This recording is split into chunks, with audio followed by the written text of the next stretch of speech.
At the mainframe attachment methods, we still see the Teradata call level interface version 2, but now specifically for mainframe attached systems.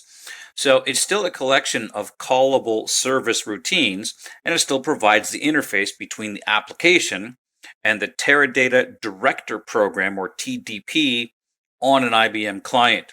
And it can operate with all versions of IBM operating systems, including CICS, which is the Customer Information Control System, IMS, or Information Management System, and IBM System Z operating system, one of the newer families of mainframe systems from IBM.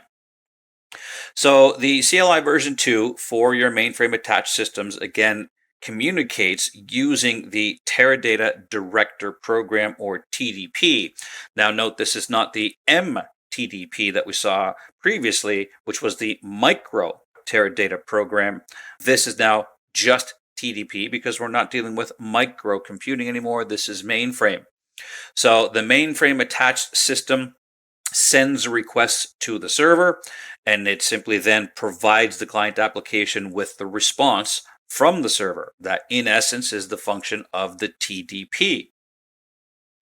So Teradata CLI version 2 for mainframe attached systems provides support for managing multiple serial executed requests in any given session, managing multiple simultaneous sessions as well, using cooperative processing, enabling apps to perform operations on the server and the client at the same time, and effectively insulating the application from the details of communication with the server.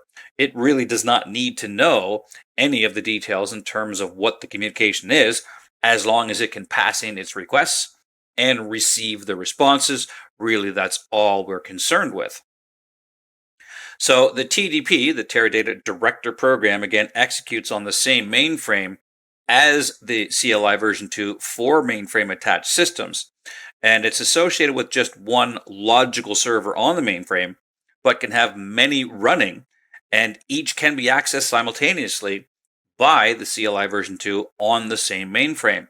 And each app